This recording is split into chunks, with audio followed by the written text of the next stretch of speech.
Well, it's always best to hope for the best and plan for the worst, and that's what we're going to look at the moment. What would happen if China invaded Taiwan? Peter Jennings, you've looked at this, so take us through the worst case scenario.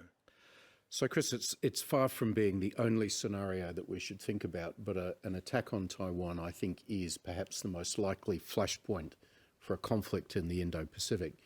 And most likely, we know this from China's behaviour over the last few years, it would start with a blockade, cutting of the internet cables into Taiwan, stopping air traffic and sea traffic into Taiwan.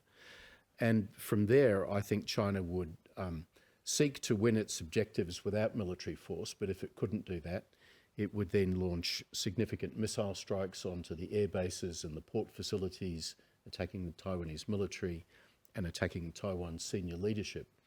And then, much as Russia tried but failed to do in 2022, it might send in airborne forces to kill the political leadership and the senior military leadership of the Taiwanese government. I think only towards the end of that first stage of a conflict would we see a significant amphibious assault. And really what China would be looking to do would be to take over ports and airfields so it could land its forces that way. And the last possible thing that they would consider would be across the beach military landings. Whilst this is happening, the other thing China would be doing would be working as hard as it could to keep the Americans away, to keep Japan away, to use political and diplomatic means to try and keep Australia and any other democracy out of the conflict.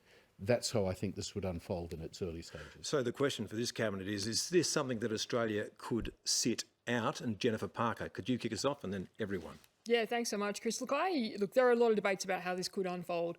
I think a blockade, to be honest, is quite unlikely because it allows countries that may choose to intervene time to choose how they intervene. I think we need to be very careful that it may involve a quick strike. And if it involves a quick strike, that's a difficult invasion of Taiwan. That's 100 nautical miles across the strait for a difficult island. I find it highly unlikely that if China makes that decision, I don't think they've made it yet, that they wouldn't necessarily attack Japanese and US forces in the vicinity, which means it is a regional conflict and it's not a decision about whether Australia is involved. Our ally and two partners have been attacked and the region is now in conflict, and that really impacts our national interest. So I think it's going to be broader and a lot quicker. Mike? Well, I think the counterfactual just needs to be considered, just to answer your question. How do we avoid it? So let's step back from the question of whether we should be in, or to Alexander's point about using a coalition to try to deter or defeat this. Let's say there's a government here that wants to sit it out. Here's what they'd have to do. They'd almost have to immediately abrogate the key provisions of ANZUS, because ANZUS actually requires more than consultation. It requires us to act together to meet a common danger, which includes an armed attack on one or the other party, including its armed forces in the Pacific area. So there's a treaty issue.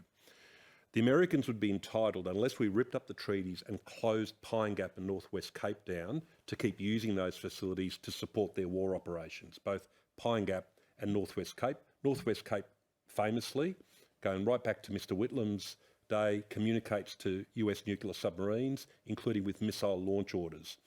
Then the point of discretion that a government might have is to say no to forced projection from Australia. That would be a very, very big decision to take, to say no, you can't launch your submarines from Stirling, nor transit your B-2 bombers, say, through Tyndall. Mick? I think two other things to take into consideration here. The first one is it's very unlikely that if Xi did make this decision, it would just be a China on America thing. There would be strategic distractions on the Korean Peninsula and in Europe, which Australia would also have to think very seriously about.